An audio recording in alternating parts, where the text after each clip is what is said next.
Amén. Vamos a abrir, hermanos, la palabra del Señor. Y en esta ocasión quiero animarles a buscar en el libro del profeta Daniel, capítulo número 6. Ahí vamos a leer la escritura.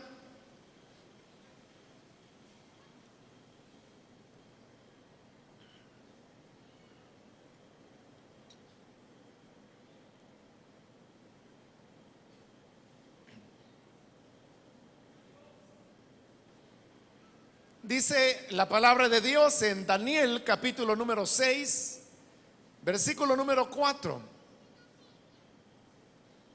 Entonces los administradores y los sátrapas empezaron a buscar algún motivo para acusar a Daniel de malos manejos en los negocios del reino. Sin embargo, no encontraron de qué acusarlo, porque lejos de ser corrupto o negligente, Daniel era un hombre digno de confianza. Amén. Solo eso leemos. Pueden tomar sus asientos, por favor.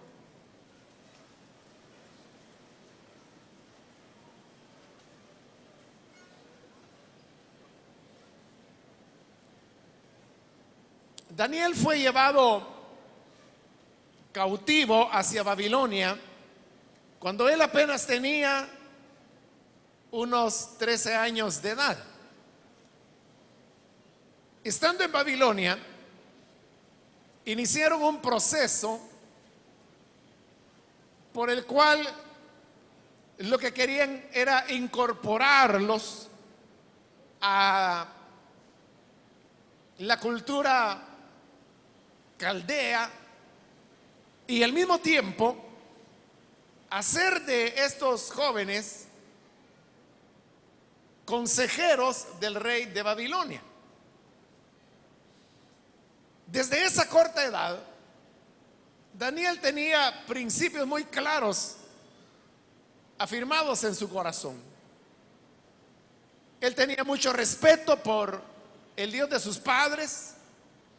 Y aunque aparentemente lo que había ocurrido era que Dios los había abandonado y precisamente por eso ahora estaban sufriendo la deportación, no obstante, él continuaba manteniendo su fidelidad, su obediencia al Dios vivo y verdadero. De manera que cuando vienen los primeros intentos de absorber a estos jóvenes dentro de la cultura caldea, podríamos decir dentro del mundo, en primer lugar ellos rechazan los nombres que el rey les quiere dar, porque es lo primero que hacen, les cambian los nombres, porque los nombres en Israel eran relativos a la relación que las personas tenían con Dios. En Babilonia les dieron nombres que estaban relacionados con los dioses paganos. A Daniel, por ejemplo, le pusieron Belsasar, que hacía alusión al dios Bel, que era una de las deidades a las cuales el paganismo servía dentro de Babilonia. Pero vean, tal vez muy pocos de ustedes sabían que el nombre que se le dio a Daniel fue Belsasar. No lo conocemos por ese nombre, lo conocemos como Daniel. Nunca hemos oído el relato de Belsasar en el foso de los leones. No hemos oído que se diga las visiones de Belsasar, las profecías de Belsasar, lo que anunció el profeta Belsasar, porque ese es un nombre que Daniel rechazó,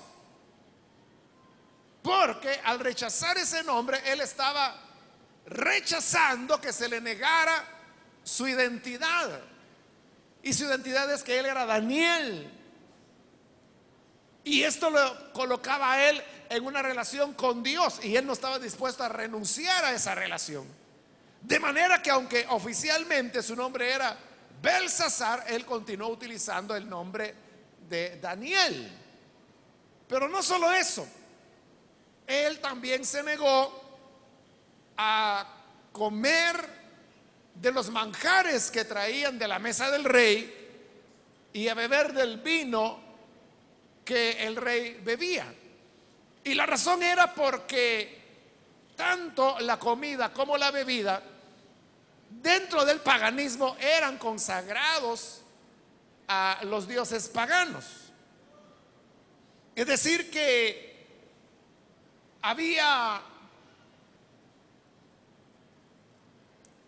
una dedicación que se hacía de la comida, igual que con el vino había una cantidad de vino que se derramaba a la tierra. Eso es lo que se llamaba una libación, y que era como consagrar ese vino a determinado dios pagano. Esa comida y ese vino era lo que le llevaban a Daniel.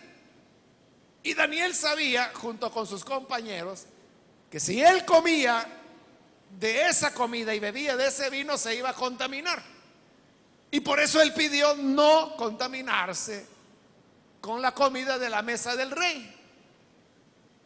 El eunuco encargado de cuidarlos a ellos se preocupó, porque le dijo: bueno, ¿y entonces qué van a comer? Y Daniel dijo: bueno, tráeme legumbres y agua. Y el eunuco dijo: ¿qué? ¿Legumbres y agua? Entonces lo que va a ocurrir es que van a perder peso, se van a poner pálidos, y luego el rey a mí me va a castigar, porque el rey lo que quiere es que ustedes estén saludables. Y Daniel le dijo: mira, entiendo tus temores, pero hagamos un trato. Danos legumbres y agua durante 10 días. Si después de esos 10 días ocurre que estamos pálidos, como tú dices, entonces voy a estar de acuerdo y voy a comer de la mesa del rey. Pero si por el contrario estamos bien, entonces tú continúas dándonos legumbres y agua. Y el eunuco dijo: bueno, está bien. Probaron por los 10 días, y al final de los 10 días el eunuco los comparó con los otros jóvenes, y resultó que los rostros de Daniel y sus compañeros reflejaban más salud, más vitalidad que la de los otros muchachos que sí habían comido de la mesa del rey. Daniel dijo: bueno, ya ves que sí podemos sobrevivir con legumbres y agua, así que eso síguenos dando. Y esa fue la dieta de ellos. Todo esto ocurrió cuando Daniel solamente tenía 13 años de edad. Era un jovencito, un niño. Pero esos principios, donde las personas hacen valer lo correcto, lo íntegro en sus vidas, es lo que va formando el carácter de una persona. El que desde su infancia fue enseñado, o los únicos modelos que tuvo fueron modelos de mentira, de estafa, de deshonestidad, eso es lo que ese niño aprenderá. Pero si ese niño, por el contrario, determina hacer siempre lo correcto, es donde comienza a labrar un carácter íntegro, y su proceder será un proceder ético, no porque se lo pidan, sino que porque resulta muy natural dentro de su conducta. Bueno, el tiempo pasó, y ahora tenemos acá a un Daniel ya anciano, avanzado en edad. Ya había pasado el imperio caldeo y ahora gobernaban los medos y los persas. Y en esa época reinaba un rey cuyo nombre era Darío. Cuando Darío asume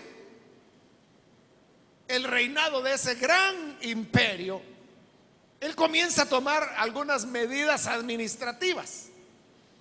Una de ellas fue que este territorio, que la Biblia dice que se extendía desde la India hasta el mar Mediterráneo, aún Egipto, lo dividió en 120 provincias para que pudieran ser administradas de mejor manera. Sobre cada provincia colocó a un administrador. Pero el rey sabía que él no podía tratar con 120 administradores a la vez, uno por cada provincia. Y decidió entonces que era mejor crear como un comité coordinador. Y así es como nombra a 3 personas, que eran los que coordinaban a los otros administradores. Uno de esos 3 era Daniel. Cuando se establece la nueva administración, resulta que comienza a ser notorio que Daniel era el que mejor administraba, el que mejor respondía a los intereses del imperio, que Daniel era el que mostraba más eficacia en la labor que se le había entregado. Así las cosas, el rey tomó una decisión obvia, y es que dijo, bueno, en lugar de tener 3, mejor voy a tener solo uno. Y decidió poner a uno por encima de todo ese sistema administrativo que él había armado. Y lógicamente él estaba pensando en que Daniel fuese esa persona.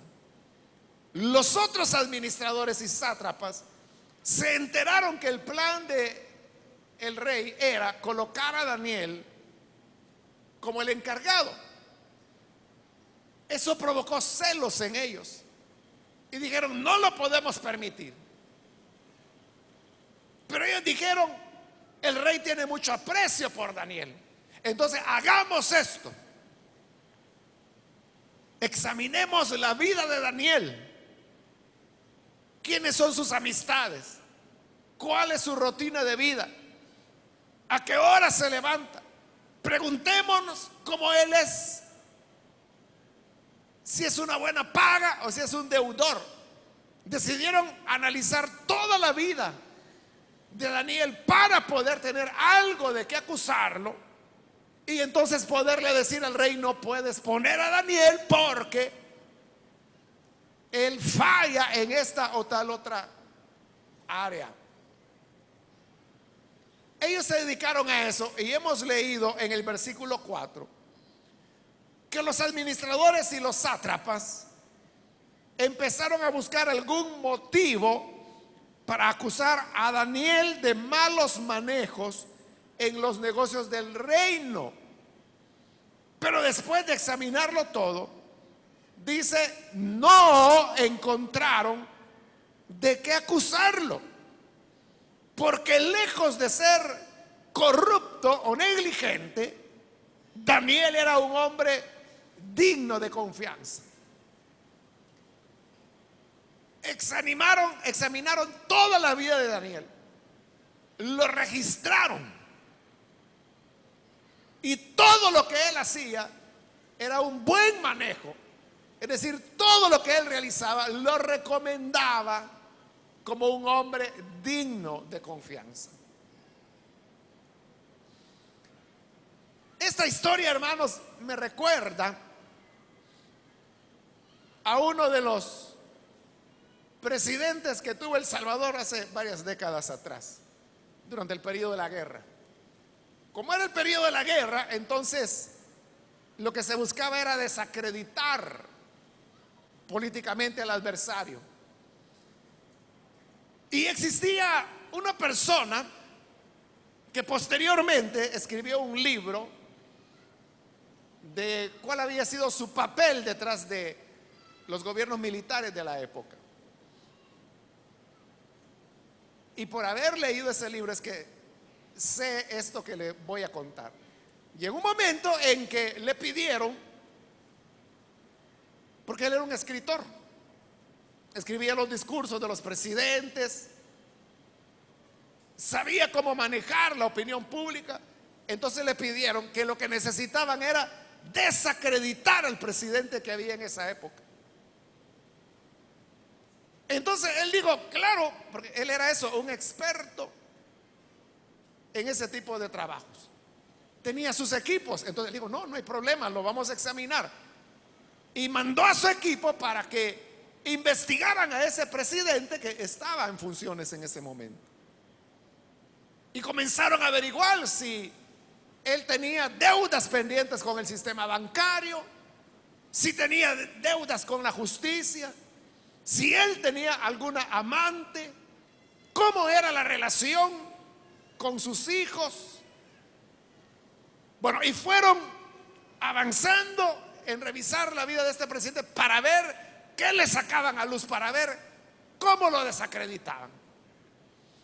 Y este hombre en su libro, él dice que después de haber examinado toda la vida de este hombre, no hallaron nada de qué poderse encontrar.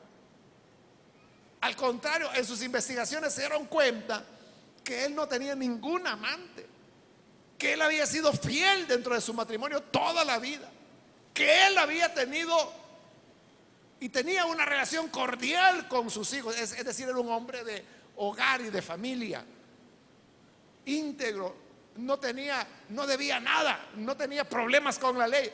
O sea, en todos los aspectos él estaba bien. Entonces no hallaron nada de qué acusarlo.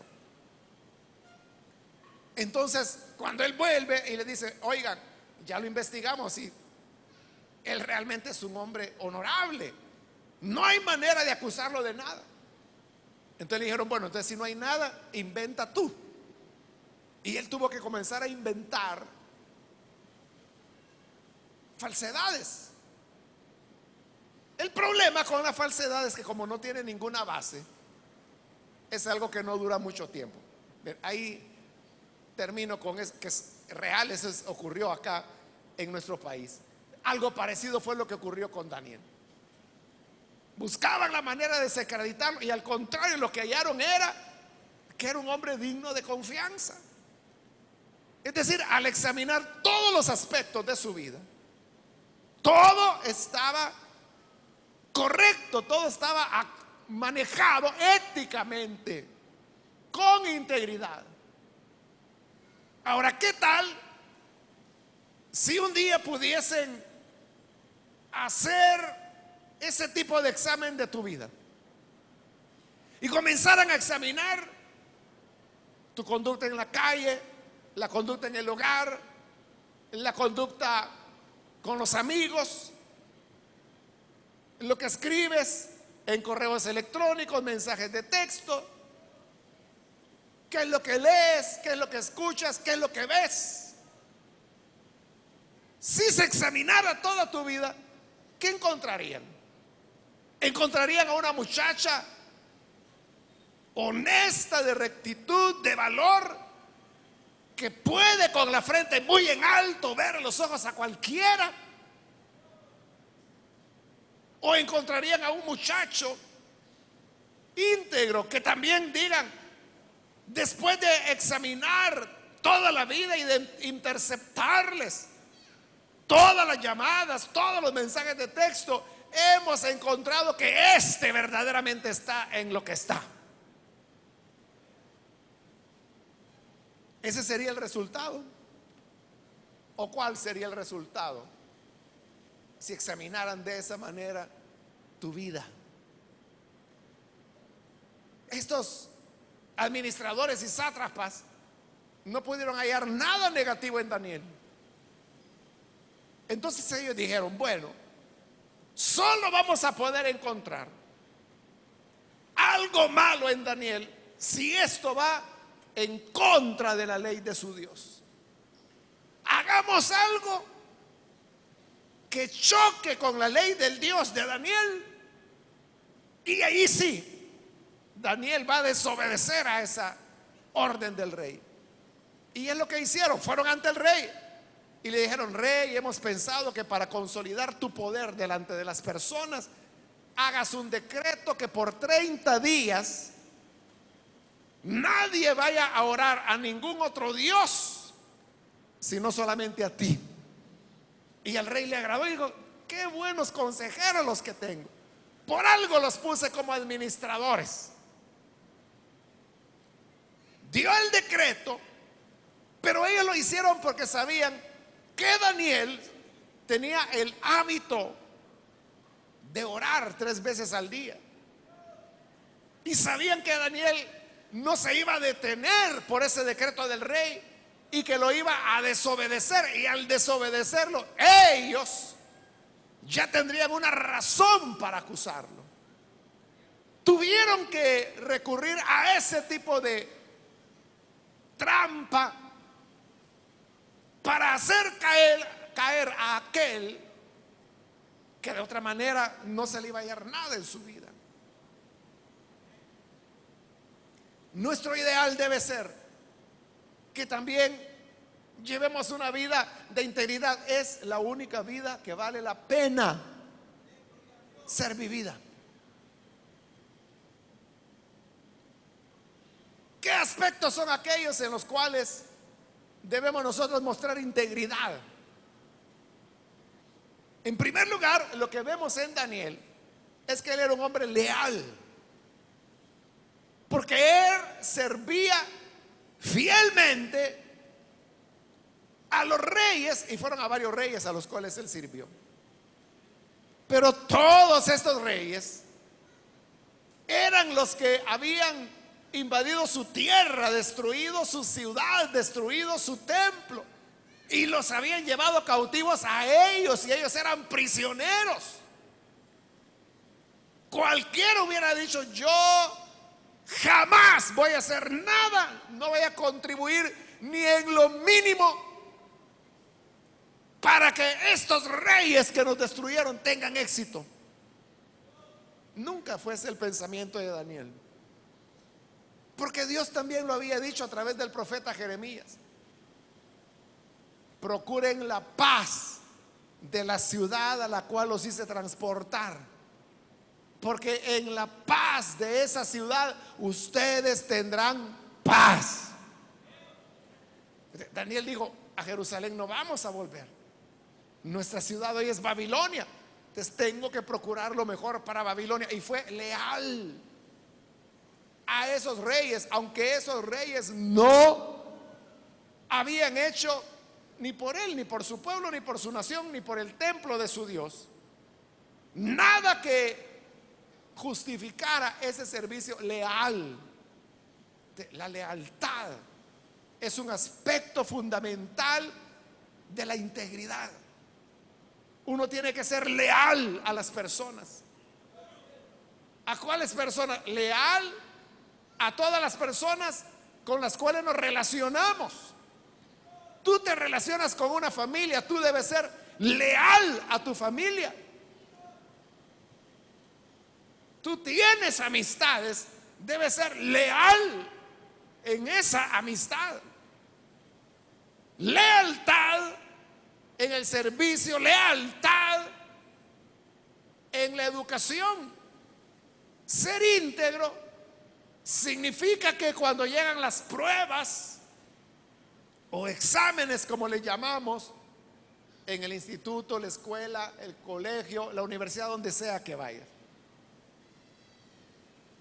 tú no debes ser de los que llevan copia o de los que se sientan al lado del más alentado de la clase y están diciendo: decime la 5, decime la 8, decime la 15. Esa es falta de lealtad hacia tus maestros, hacia la escuela, hacia tus padres que hacen ese esfuerzo, hacia Dios, y falta de lealtad contigo mismo, porque te estás engañando. Tú crees que engañas al maestro. Me puso 10 y no sabe que yo no sé nada. Y el maestro que pierde, tú eres el que va a perder cuando salgas a la vida y tengas necesidad de hacer algo y no puedas hacerlo. La integridad es tener esa honestidad, desarrollar hábitos de estudio verdaderos. Y si tú dices, es que me da pereza, no me dan ganas de estudiar, entonces no vayas a hacer la farsa, vete a trabajar.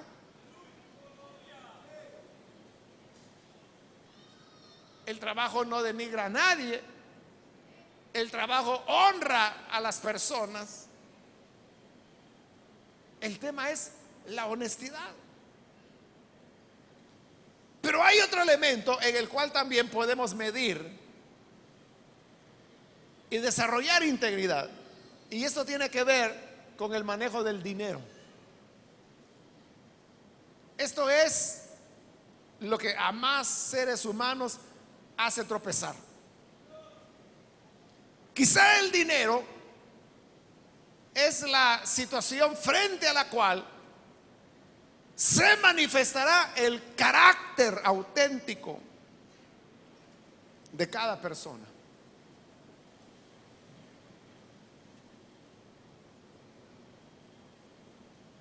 Ese carácter auténtico es en la manera como nosotros respondemos ante el manejo del dinero o de bienes, y esto tiene que ser de una manera totalmente honesta y que va desde las cosas más pequeñas, desde el último centavo, desde el cambio que al comprar algo te dieron y que no estaba correcto, que te dieron un poco más.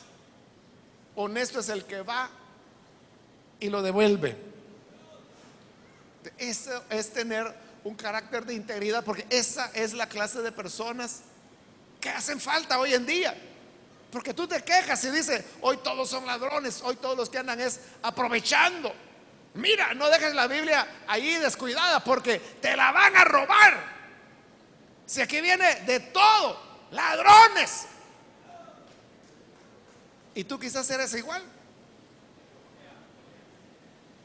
que simplemente anda buscando quién se descuida. Puede ser en la iglesia, puede ser en la colonia, puede ser en el instituto, que solo esperas que tu compañero se distraiga para quitarle la calculadora, quitarle un teléfono o qué sé yo qué.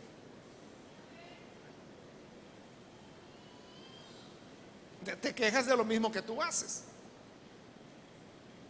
Pero si todos viviéramos en integridad y en respeto a las cosas que no nos pertenecen,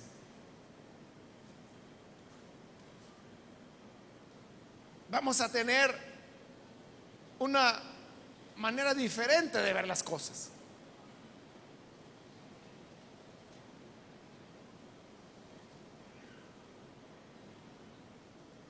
Todos quisiéramos que cuando extraviáramos algo no lo devolvieran. Recuerdo hace años, hermanos, en la década de los 90, que fuimos invitados para ayudar a unas iglesias en Rusia. Y estando en Moscú, pasamos por la Plaza Roja, que ahí está lleno de miles de personas todo el tiempo. Enfrente está el Kremlin. Bueno, es un lugar histórico. Y yo andaba una cámara, o sea, no camarita de esas que hay ahora, sino una cámara de verdad, no una SLR. Y sucedió, yo no recuerdo qué pasó, pero la cosa es que yo la puse en el suelo, no me acuerdo por qué. Andaban otros hermanos, éramos unos 3 o 4 hermanos. Y yo la dejé ahí y se me olvidó. Entonces cuando seguimos caminando con ellos, se me olvidó, la dejé yo y caminamos como 200 metros. Y cuando habíamos caminado eso, Yo empecé a buscar la cámara, no la tenía. Y cuando volteé a ver, hermano, toda la plaza donde habíamos pasado, ya casi la habíamos atravesado toda, eso estaba lleno de cantidad de gente. Si no miles, póngale cientos, pero era un mar de gente. Y entonces yo dije, bueno, ¿regreso o no regreso? Pero dije yo, bueno, voy a regresar. Y regresé, más o menos acordándome por dónde era que habíamos estado y por dónde yo la había dejado. Y ahí fui buscando entre las piernas de las personas que pasaban y caminaban. Ahí estaba la cámara. Nadie la había tocado. Simplemente llegué, la recogí, punto, ya. Y eso fue varios minutos después. Ustedes saben que en nuestro país no se necesitan minutos, ni segundos. En nanosegundos, ¡pum!, desaparecen las cosas. Es el país de los milagros y de la desmaterialización de las cosas. Se desintegran en sus moléculas constitutivas y se hacen aire. Y a saber qué pasó. O sea, pero fue sorprendente. O sea, encontrarlo de nuevo, sobre todo por esa gran cantidad de personas que habían ahí. Pero lo que pasa es que tienen otros criterios. Tienen otros criterios de cómo valorar la vida, de cómo valorar lo que pertenece a otras personas, lo que no es de ellos. Está ahí, alguien lo dejó, va a volver, y así fue. Nosotros lo vemos de otra manera. Ay, aquí está, alguien me lo dejó para mí. Oh, bendición de Dios. Y si uno dice, ¿cuándo? Eso va a ser en El Salvador, el día cuando tú y yo comencemos a cambiar. Así es.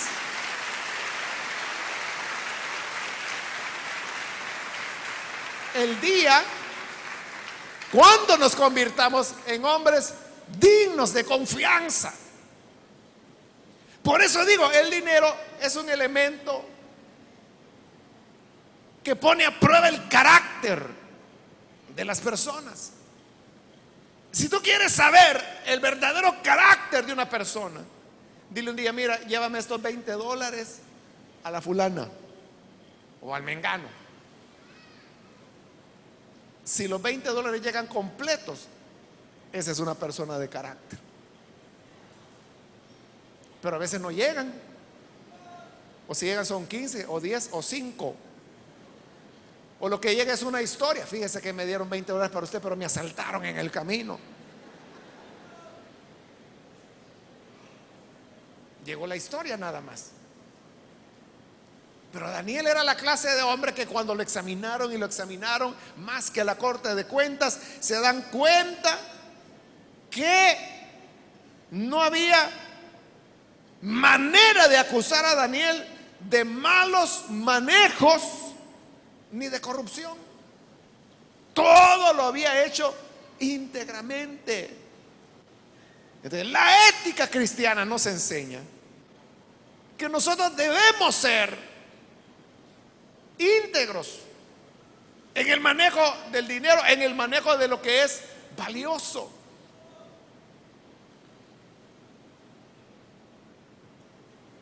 Los verdaderos justos ni en arca abierta pecan, porque tienen otro criterio de integridad y pureza delante de Dios. Otra manera en la cual debemos mostrar integridad es que debes aprender a ser íntegro en tu relación con otras personas, principalmente con el sexo opuesto. Tienes que ver a las personas con respeto, porque se trata de eso, de personas. No se debe jugar con los sentimientos de las personas. No hay que engañarles, no hay que ser cínico, no hay que mentir. Hay que ser honesto. Si tú no estás pensando en algo serio y responsable con una persona, mejor déjala tranquila, sigue tu vida hasta que encuentres a alguien con quien realmente quieras unirte por la vida y que esa persona se convierta en el padre o madre de tus hijos. Mientras eso no llega, no andes jugando, no andes burlándote de las personas. Y esto lo digo especialmente para los muchachos, porque en nuestra cultura se desprecia a la mujer y se le dice solamente tiene que decirle esta u otra palabrita y eso no falla, ya vas a ver que la vas a tener en tus brazos. Pero ¿para qué la quiere tener en sus brazos? ¿Para amarla? No, para utilizarla, para burlarse de ella y para luego llegar delante de los amigotes y decir ya soy hombre. O sea que antes tenías dudas que lo eras, ¿no?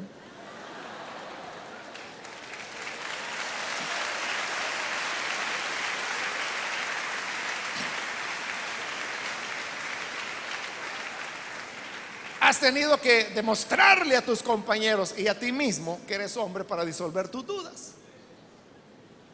Pero esa no es la hombría. Hombre fue el Señor Jesús, que siempre valoró a la mujer, la respetó y le dio un lugar que en su época y en su cultura no se le daba a la mujer. Valoró aún a aquellas personas que la sociedad no valora. Valoró a la mujer que fue sorprendida en adulterio, que ya no servía para nada, sino que para que la mataran a pedradas. Valoró a María Magdalena, de quien sacó 7 demonios. Valoró a la mujer que llevaba una vida inmoral y que llegó besando sus pies, lavándoselos con lágrimas y secándoselos con el cabello. Jesús no se puso a pensar, esta algo quiere. ¿Cómo es que me besa tanto los pies? No, Jesús no pensó en eso. Y a los que lo criticaban por dejar que la mujer lo tocara, Él le dijo, oye Simón, una pregunta que tengo que hacerte. Había 2 hombres que le debían a otro.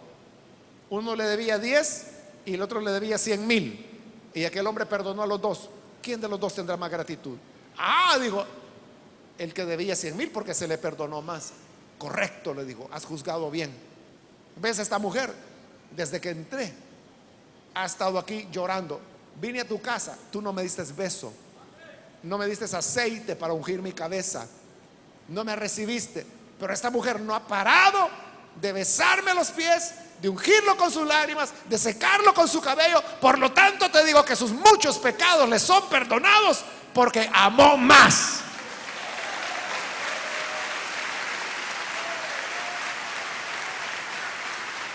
Eso es lo que Jesús veía.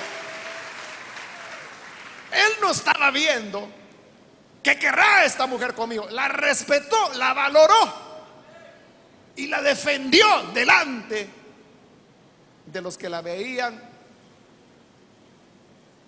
como alguien que ya no valía la pena.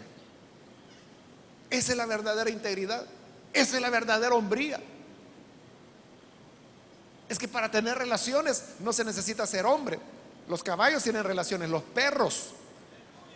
Solo se necesita ser animal para tener relaciones. Pero hombre, y hombre de integridad, u hombre que aplica la ética cristiana en su relación con personas del otro sexo, hay un respeto y ve a la otra persona como persona, no como objeto, no como cuerpo, como persona. Respeta sus ideas, sus temores, sus alegrías, sus tristezas, su historia, todo lo que esa persona es, lo valora y sobre esa base desarrolla una relación de respeto. Esa es la clave de llevar una vida íntegra, porque a ti te puede agradar andar engañando muchachas, llevarlas a la cama y luego desecharla, buscar otra, llevarla a la cama y desecharla. Te puede agradar eso. Lo que no te va a agradar es cuando se lo hagan a tu hermana, o cuando llegues a tener una hija y se lo hagan a tu hija. Eso no te va a agradar. Entonces, ¿por qué lo haces con otras personas? No vengas con el cuento. ¿Y para qué se dejan? Pues si tú eres el seductor profesional, tú eres el que ha aprendido las técnicas de engaño, de mentira, tú ya sabes que con decirle muero por ti, sangro cada noche porque te necesito, cuando quieras encontrarme solamente sigue las huellas de sangre por el camino y al final encontrarás mi corazón herido y sangrante de amor por ti.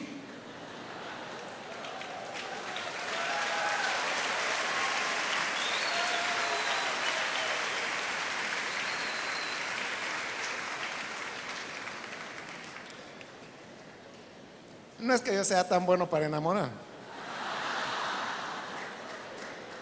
Solo estoy diciendo un poema de César Vallejo, que lo leí hace años. Bueno, pero otros ni ese trabajo se dan, ni siquiera de leer, simplemente desarrollan la lengua y empiezan a mentir y a engañar y saben y dicen, es que esto es dinamita, esto no hay chica que lo aguante, se va a derretir en tus brazos como que si fuera mantequilla. Pero así lo van a hacer con tu hermana, así lo van a hacer con tus sobrinas, con tus hijas, porque pícaro siempre va a haber en toda la vida, y todo lo que el hombre siembra lo cosecha.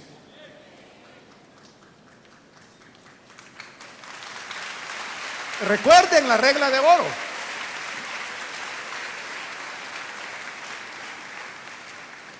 Recuerden la regla de oro. No hagas lo que no quieres que te hagan. De la manera en que quieres que te traten, así trata a los demás. ¿Quieres que respeten a las mujeres de tu familia? Tú respeta a las familias de otras personas. Integridad. Si no, te vas a meter en problemas, vas a terminar con un par de balazos en la frente. Porque así es como las cosas se manejan hoy en nuestro país. ¿O quieres que venga ahí un hombre echando fuego porque te burlaste de su hija, de su hermana o de su novia? Si eso te gusta, eso recibirás. Pero de igual manera las muchachas tienen que respetar al hombre y tienen que verlo no como un objeto de deseo, sino simplemente igual como otra persona que tiene sus sentimientos, sus emociones, sus luchas, sus tristezas, sus alegrías. Son personas enteras, no son cuerpos andando, no son maniquíes perfumados. Pero la integridad también tiene que ver con la vida de iglesia que llevamos. Si hemos de ser verdaderamente éticos, hay una ética que se debe vivir dentro de la iglesia. Y la ética nos dice que dentro de la iglesia yo tengo que vivir lo que predico. Entonces debo primero respetar a las personas. Yo no puedo utilizar, no debo utilizar una posición que yo tenga de privilegio dentro de la iglesia para maltratar a otras personas. Es que las personas no vienen a que las maltraten, no vienen a que se les insulte. Las personas no están interesadas en escuchar mis amarguras, mis decepciones y mis frustraciones. La gente lo que quiere es escuchar la palabra de Dios. No quieren verte a ti, quieren ver a Cristo. Que hables de Él.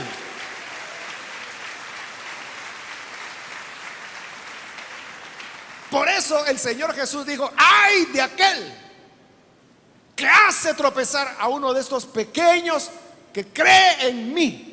Mejor le fuera que se atara una piedra de molino al cuello y se arrojase a lo profundo de la mar. Eso es mejor que cometer la gran falta de ser motivo de tropiezo para alguien que busca al Señor y cree en el Señor.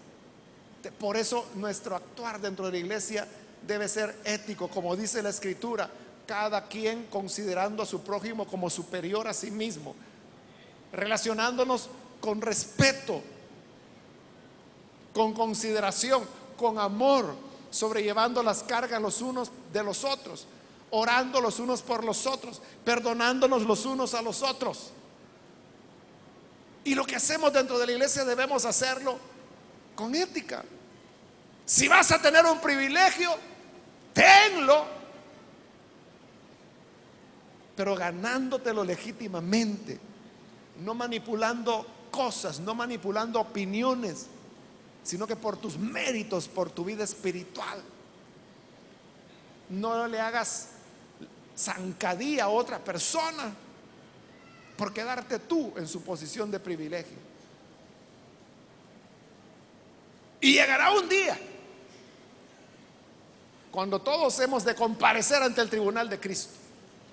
Y cuando lleguemos ante el tribunal de Cristo, dice Pablo, que será examinado no solo lo que hicimos, sino que dice las intenciones del corazón. Entonces, delante de Dios, Él nos va a examinar totalmente lo que hicimos, lo que dejamos de hacer, y lo que hicimos, por qué lo hicimos, y lo que no hicimos, qué nos motivó a no hacerlo. Y de acuerdo a las motivaciones del corazón, Él juzgará a cada uno de nosotros,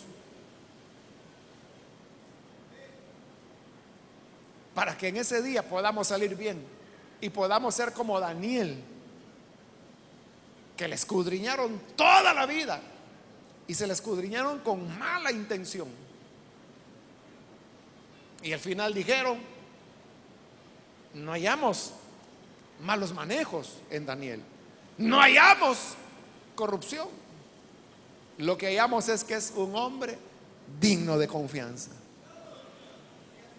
Que tú también seas digno de confianza, que seas digna de confianza. Y eso trae, como lo dice la Escritura, ganancia, no solo de la vida presente, sino de la venidera. Que Dios nos ayude para que hoy podamos hacer con Él un acuerdo, un pacto, una alianza, y le digamos: a partir de este día, Señor, yo quiero ser verdaderamente un reflejo de tu gloria, de tu luz y tu verdad. Pidámosle eso al Señor y hagámoslo en verdad. Vamos a orar, vamos a cerrar nuestros ojos.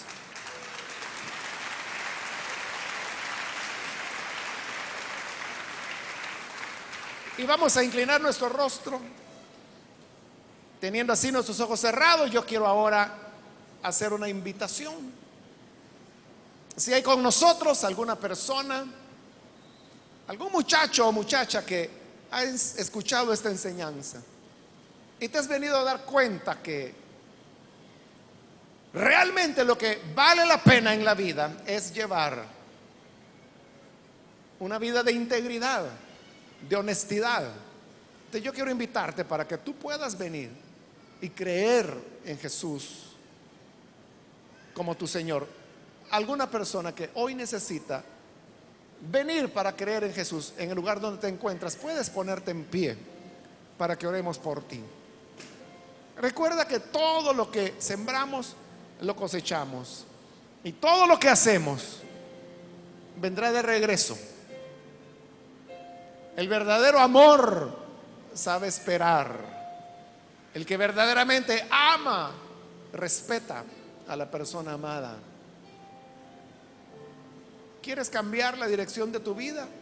Ponte en pie, entrégate a Jesús y vamos a orar por usted. ¿Quieres recibir la oración? Ponte en pie. Ven, vamos a orar con toda confianza ahí donde tú estás. Vamos a orar, ponte en pie. ¿Hay alguna persona? Hoy es tu momento para venir. ¿Quieres hacer un compromiso con Jesús de ser recto en todas las áreas de tu vida, en tus relaciones con las personas, contigo mismo, con tu familia, con las personas del sexo opuesto, dentro de la iglesia, en el trabajo, en el estudio, en el manejo del dinero? ¿Quieres venir? Ponte en pie. Muy bien, aquí hay un joven que pasa, bienvenido. Y aquí hay una señorita también, bienvenida. Alguien más que necesita pasar puede ponerse en pie en este momento. Hoy es la oportunidad para que podamos orar por ti. ¿Alguien más? Puedes ponerte en pie. Muy bien, aquí hay otra joven, bienvenida. Aquí tenemos otras niñas que vienen, bienvenidas también. De este lado hay otra persona, bienvenido. Aquí en medio hay un muchacho, bienvenido también. De este lado hay otra joven, bienvenida. Alguien más que necesita pasar, ponte en pie. Vamos a orar, muy bien. De este lado hay otra joven, bienvenida. ¿Alguien más? Aquí hay otra señorita, bienvenida también. Y aquí hay otro jovencito, bienvenido. Otra persona que necesita venir. Ven y haz este acuerdo con Jesús. Muy bien, aquí hay otra joven, bienvenida, Dios te bendiga. De este lado hay un caballero, bienvenido. De este lado hay otro muchacho que pasa, bienvenido. Acá en medio hay otro joven, bienvenido. Aquí hay otro muchacho más, bienvenido. Y otro joven más, bienvenido. Y aquí hay otro joven más, bienvenido. Acá en medio hay otra señorita, bienvenida también. ¿Alguien más?